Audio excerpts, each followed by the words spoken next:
এরপরে আপনার your relationship should be হালাল, আপনার সম্পর্কগুলোও হালাল হতে হবে। এখন নতুন নতুন টার্মিনোলজি বের হয়েছে, আগে নি শুনতামই না, এখন বলে হুজুর আমার জিএফ, আমার বিএফ। কি রে জিএফ কি? কয় হুজুর জিএফ মানে গার্লফ্রেন্ড, বিএফ মানে বয়ফ্রেন্ড, আছে না নাই? আবার কয় আমার এক্স গার্লফ্রেন্ড। হুজুর আমার ব্রেকআপ হয়েছে। আবার কয় হুজুর ক্রাশ খাইছে, ক্রাশ, আছে না নাই? ওই যে পোলাপান হাসে, মুরব্বীরা বুঝে নাই। আহা, এগুলো করা যাবে? এই জন্য আপনার যে সম্পর্কটা, প্রেম করতে মনে চায়, বিয়ে করার পরে বউর সাথে প্রেম করবা, সব আছে না নাই? আপনি আপনার হাতটা বিবির হাতের সাথে মিলালে 2 হাতের সগীরা গুনাহ মাফ করে দেয় কে? আপনার বিবির চেহারার দিকে তাকালে চোখের সগীরা গুনাহ মাফ করে দেয় কে?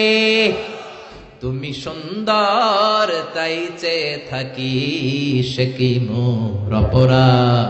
বিবির দিকে, স্ত্রীর দিকে তাকাইয়া সুন্দরী বলে অপরাধ নাই, কিন্তু শালীরে সুন্দর বললে অপরাধ আছে না নাই? ভাবিরে সুন্দর বললে অপরাধ আছে না নাই? চাচাতো বোন, কাজিনদের দিকে তাকাইয়া সুন্দর বললে অপরাধ আছে না নাই? এজন্য ইউর রিলেশনশিপ শুড বি হালাল। ছেলে মেয়েদেরকে আগে বিয়ে করায় দেন। মালয়েশিয়াতে আমরা একটা ক্যাম্পেইন করি, টাইমলি ম্যারেজ ক্যাম্পেইন। আমি দেখেছি অনেকে এটার সাথে জড়িত। এই টাইমলি ম্যারেজকে আমি সাপোর্ট করি। সময় মতো ছেলে মেয়েদেরকে বিয়ে করায় দিবেন। আপনি ছেলে মেয়েদেরকে সময় মতো বিয়ে না করানোর কারণে এই মেয়ের দ্বারা, ছেলের দ্বারা যত গুনাহ হবে তার পার্সেন্টেজ গুনাহ আপনার আমলনামাতে আছে না নাই?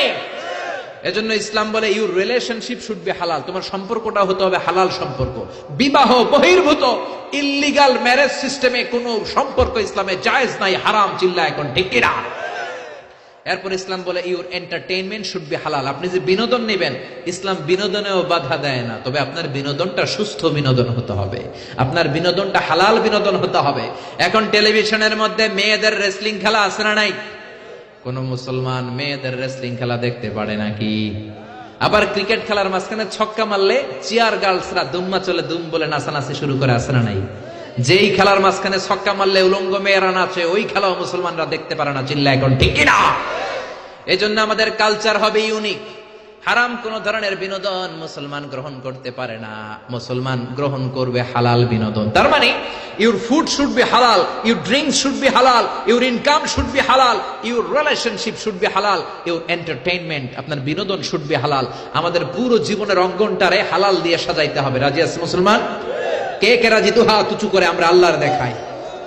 আল্লাহ আমাদের হাতগুলোকে তুমি কবুল করে নাও, হারাম থেকে আমাদেরকে বাঁচাও, আমরা যেন হালাল খেয়ে মুস্তাজাবুদ দাওয়া হতে পারে, তুমি কবুল করে নাও।